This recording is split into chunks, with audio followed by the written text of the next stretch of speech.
어느 날 눈 떠보니 국수만 끓일 줄 아는 과묵한 아버지가 한때는 사랑에 푹 빠진 로맨티스트였고 Nawalni, Nipukspur Sermandal Turimongi, Penungia, Sarangi Munyara, 집에서는 늘 뒷모습만 보이던 엄마가 젊었을 땐 생각보다 엄청 당찼다는 걸 알게 된다면 우린 부모를 잘 안다고 생각하지만 사실은 전혀 모를지도 모른다. 장스이는 전형적인 반항기 가득한 소년이다. 어릴 때부터 아버지 장용신이 아빠 노릇도 엄마 노릇도 하며 손수 키워냈다. 반면 엄마 리둥이는 이미 세상에 없는 사람이다. 정확히는 시이가 태어난 그날 세상을 떠났다. 그래서 시이에게 엄마란 가족관계부에 적힌 이름 하나이자 아빠 방에 걸린 말없는 오래된 사진 한 장이었다. 가깝지만 낯선 사람이었다. 이제 시이는 곧 18이 된다. 아빠는 그를 위해 특별한 선물을 준비했다고 했다. 해마다 생일이면 늘 맥도날드를 먹었던 걸 떠올리자 엄마 없는 아이는 풀처럼 큰다는 말이 왜 나왔는지 문득 이해됐다. 그래서 오늘따라 유난히 짜증이 났는데 하필 강아지 샤오푸까지 옆에서 보채고 방 안에서 계속 지저댔다.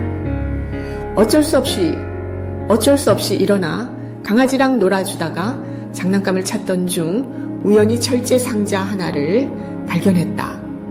제법 오래돼 보였고 열어보니 엄마의 옛 물건들이 들어있었다. 엄마 사진을 보는 순간 어린 시절의 기억이 떠올랐다. 결혼식 날 리둥이는 물에 빠져 허우적대는 아이를 보고는 곧바로 웨딩드레스를 입은 채 강으로 뛰어들어 아이를 구했다. 장용신은 음료를 사서 돌아왔다가 아내가 무사한 걸 보고 걱정하면서도 안도했다. 마침 그 장면은 사진사 카메라에 그대로 담겼다. 이후 리둥휘는 의로운 행동으로 가장 아름다운 신부로 뽑혔다. 리둥이의 미소는 보는 사람까지 웃게 만들었다. 시이도 엄마 사진을 보며 저도 모르게 입꼬리가 올라갔다. 이어서 그는 철제 상자 속 공책을 집어들었고 펼쳐보니 엄마의 일기장이었다. 호기심을 못 이긴 그는 첫 페이지를 넘겼다. 둥이의 아빠는 소문난 딸, 바보라, 나무에 걸린 연쯤이야 물론이고 별이라도 따오라면 닭까지도 망설임 없이 따다 줄 사람이었다. 그날 아빠는 아주 처참하게 넘어졌지만 둥이의 눈에는 누구보다 멋지고 위대해 보였다. 아빠는 성격이 아주 밝았어. Manyangi Idi, Nga Hachi Ene Idiago, Singakentiming, Namdimi Miwago Haden, Shingen Siji Maiko, 영감하게 해봐. 그때 아버지는 동옥 마음속에 한 줄기 빛이었다.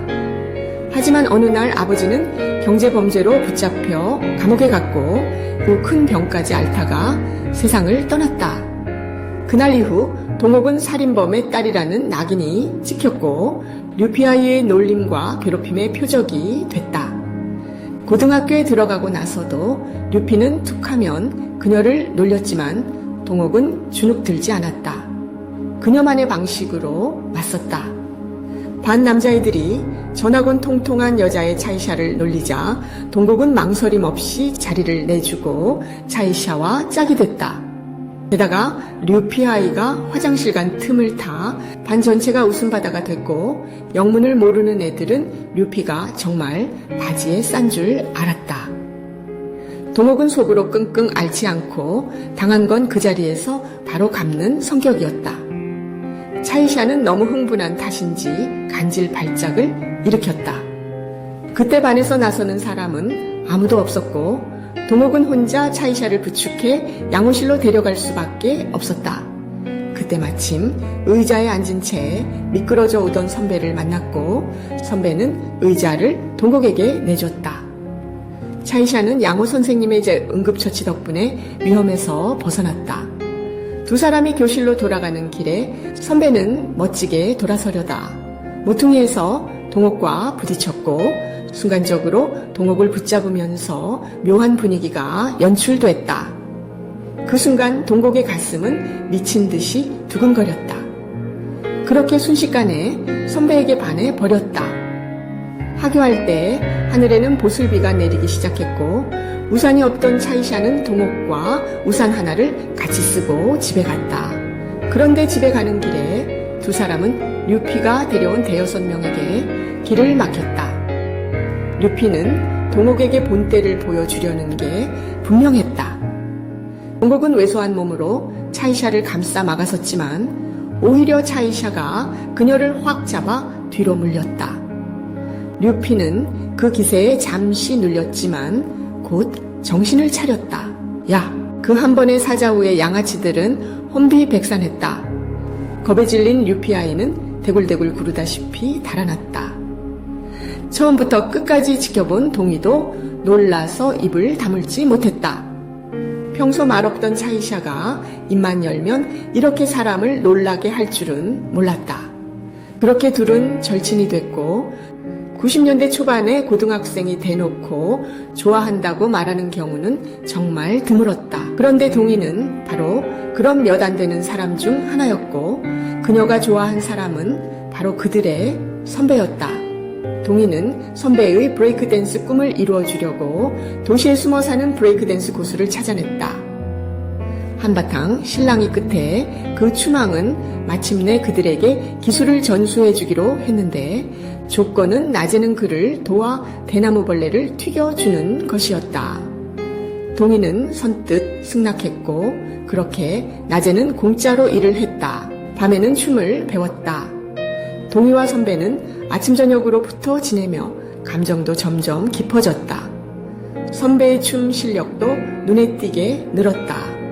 드디어 대회 당일이 찾아왔고 선배는 동희의 치밀한 기획 아래 조명 효과까지 더해 객석의 뜨거운 환호를 받았다. 방금 그 멋진 무대는 브레이크댄스의 무한한 가능성을 보여줬습니다. 결국 선배는 10점 5개를 받으며 우승을 차지했다. 하지만 이 풋풋하면서도 뜨거웠던 첫사랑은 결국 이어지지 못했고 남은 건 선배가 고마움의 뜻으로 건넨 뜻밖의 포옹 하나뿐이었다. 그 후 선배는 선전으로 연수를 떠났고 동희는 차이샤의 간질 발작이 갑자기 일어나는 바람에 끝내 그의 마지막 모습조차 보지 못했다. 친구와 선배 사이에서 그녀는 친구를 택했다. 쓰이는 일기장 속에서 사랑에 설레던 소녀 시절 엄마의 모습을 보며 엄마라는 존재를 새롭게 알게 됐다. 엄마도 사랑 앞에서는 이렇게 앞뒤 안 가리는 사람이었다니 그녀는 한 번도 상상해 본 적이 없었다. 그녀는 엄마의 고등학교 졸업사진을 들고 엄마의 모교를 찾았다. 상상 속 엄마를 좀 더 생생한 사람으로 되살리려 했죠. 고등학교를 졸업한 뒤 차이샤는 부모님을 따라 해외로 떠났다. 그리고 나는 광저우에 있는 한 대학에 합격했다. 어디? 90년대에 대학에 붙는 건 지금처럼 쉬운 일이 아니었다. 동옥은 가슴 벅찬 기대를 안고 대학 생활을 시작했다. 하지만 매일 반복되는 건 집 강의실 기숙사를 오가는 단조로운 일상이었다. 주말마다 이곳에서 노래방 가는 게 유일한 낙이었고 그곳에서 또 한 명의 중요한 남자를 만나게 됐다. 화장실에 가다가 불량배들에게 시달리게 됐는데 마침 롤러스케이트를 타고 오던 종업원을 보고 얼떨결에 그를 붙잡다시피 넘어뜨렸다. 저 사람 제 남자친구예요. 오해 그 종업원은 하늘에서 뚝 떨어진 여자친구에 어리둥절했다. 하지만 이내 동옥의 애원하는 눈빛을 보고는 바로 그 역할을 받아들였고 덕분에 동옥도 공영에서 벗어날 수 있었다. 그렇게 오가다 보니 두 사람 사이에도 불꽃이 튀었다. 좀 과장된 면은 있어도 사랑 이야기는 원래 다 이렇게 시작되는 거 아닌가? 그 종업원은 나중에 일을 그만두고 노점을 시작했고 동옥도 그와 함께 장사를 하며 빠듯하게 살았지만 의욕만큼은 넘쳤다. 그들은 CD를 파는 것 말고도 지하돼서 전화카드도 팔았다. 그때는 비록 돈은 없었지만 매일 즐거웠다. 사랑하는 사람이 곁에 있었으니까 남자친구는 앞으로 동옥이 질릴 때까지 먹게 해주겠다고 다짐했다. 그리고 남자친구는 금세 그 약속을 지켰다. 하지만 그 돈은 깨끗한 방식으로 번 게 아니었다. 남자친구는 샤오링통 밀수 혐의로 붙잡혀 징역 2년을 선고받았다. 그렇게 동국의 대학 시절 사랑도 허무하게 막을 내렸다. 여기까지 읽은 10일은 가슴 한쪽이 시큰해졌다.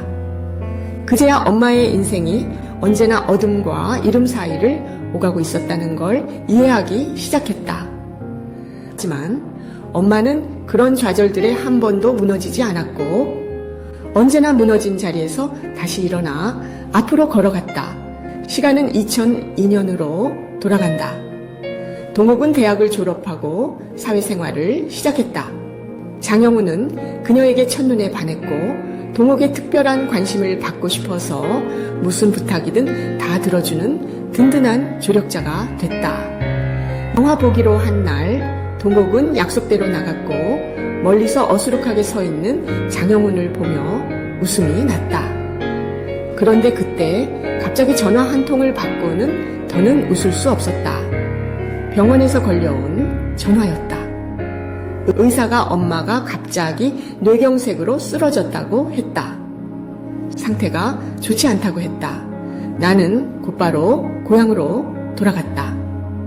동욱이 정성껏 간호했지만 어머니는 끝내 심장이 멎었고 그녀는 하나뿐인 혈육을 잃었다. 그 시절의 그녀는 몹시 외로웠다. 그때 먼 길을 한달음에 달려온 한 사람이 나타났다. 그 모습을 보자 웃음이 나면서도 눈물이 쏟아졌다. 떠돌던 작은 배가 마침내 닿을 항구를 만난 것이다. 장영우는 든든한 어깨로 그녀의 하늘을 받쳐주었다. 그는 그런 사람이었다. 겉보기엔 조금 어수룩해 보여도 정작 중요한 순간엔 언제나 동욱 곁을 지켰다. 결혼 후 두 사람은 염장 지를 만큼 달콤하고 행복하게 살았다. 두 사람은 고향에서 국수집을 열고 매일 바쁘지만 즐겁게 지냈다. 그 시절 삶은 비록 소박했지만 두 사람은 무척 행복했다. 원래 사는 게 이런 법이다. 더구나 한 사람은 우직하고 한 사람은 사랑스러웠으니까. 그러다 동욱이 임신했다.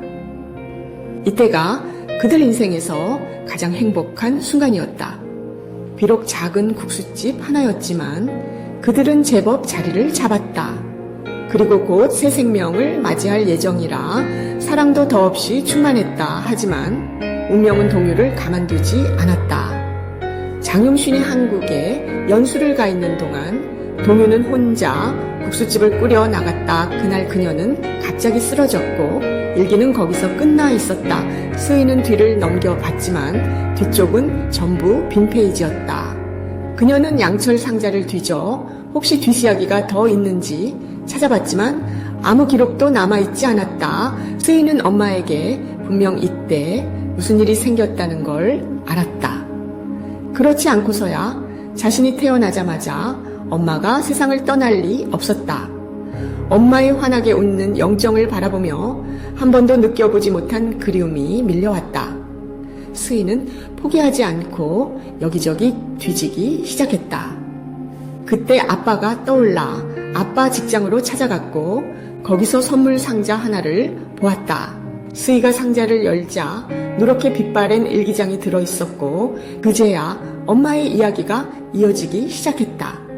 장용씨는 동유가 입원했다는 소식을 듣고 급히 귀국했고 곧 청천벽력 같은 소식을 들었다. 장용씨는 동유가 유방암에 걸렸다는 말을 듣자마자 말도 안 된다고 했다.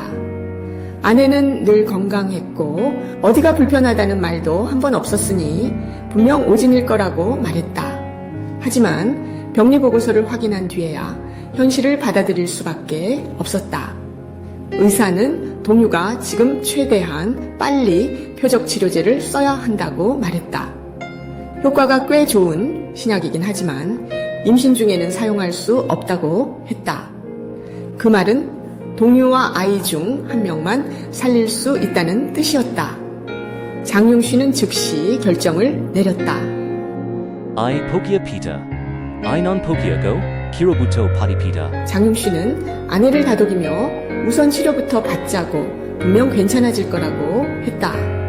그는 황급히 의사 사무실로 가서 서명하고 곧바로 유도분만 수술을 잡아달라고 했다. 하지만 의사의 말은 아직 끝난 게 아니었다. 동요의 유방암 세포는 이미 전이된 상태였고 뇌까지 퍼져 있었다. 이 비보에 장용 씨는 하늘이 무너지는 듯 했지만 그래도 끝까지 마지막 희망을 붙잡았다. 최선의 치료를 해도 이제 3년 정도밖에 버티기 어렵다는 말을 듣자 그는 그대로 무너져 내렸다. 그는 모르고 있었지만 동옥도 문 밖에서 이 모든 걸 다 듣고 있었다. 장영훈은 겨우 마음을 가라앉힌 뒤 결국 서명했다. 동옥의 생명을 어떻게든 더 붙잡아두고 싶었기 때문이다.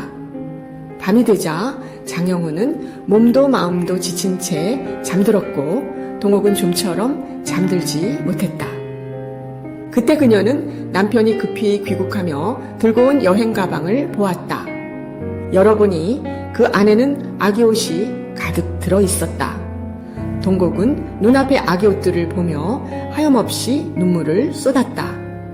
소리 없이 울고 있었지만 그녀의 마음속은 이미 거센 파도처럼 뒤집혀 있었다. 마치 누군가 가슴속의 바다를 통째로 쏟아 넣은 듯 숨조차 쉬기 힘들 만큼 답답했다. 그날 밤 그녀는 어린 시절로 돌아가 아버지에게 연 좀 내려달라고 하는 꿈을 꾸었다.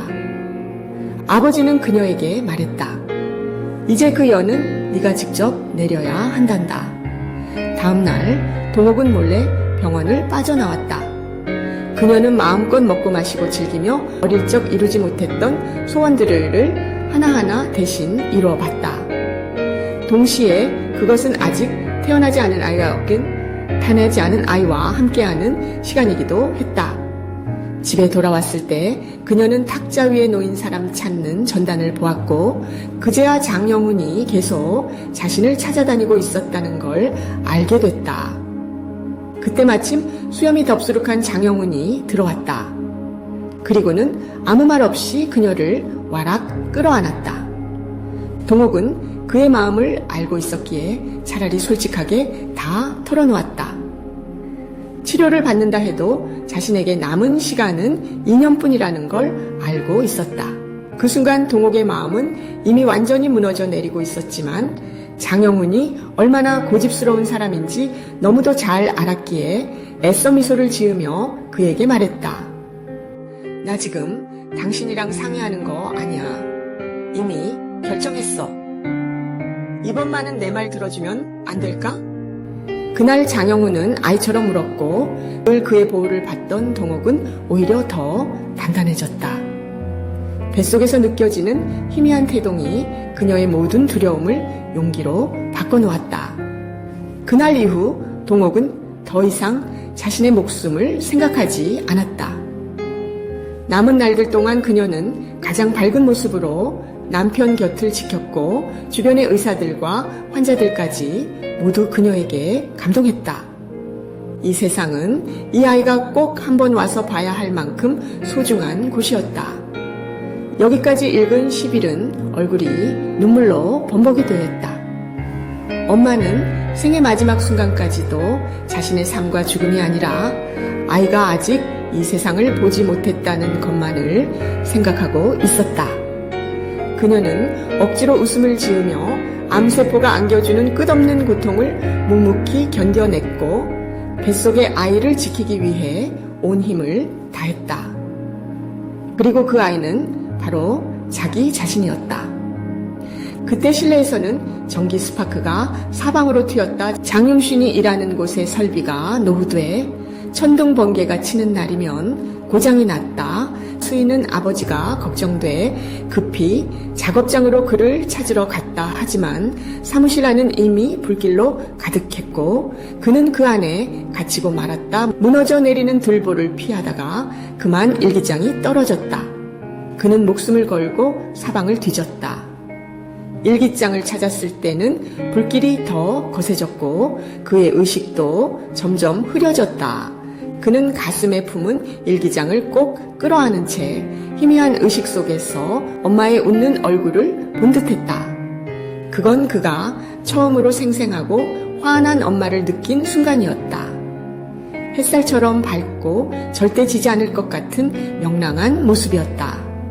정신을 차리고 보니 수희는 급히 일어나 아버지를 찾았고 그때 장용씨는 병원 영상실에서 비디오를 보고 있었다. 수희가 걱정스레 물었다. 아빠 괜찮아요? 네가 괜찮냐고? 네가 괜찮냐고 할 때니와?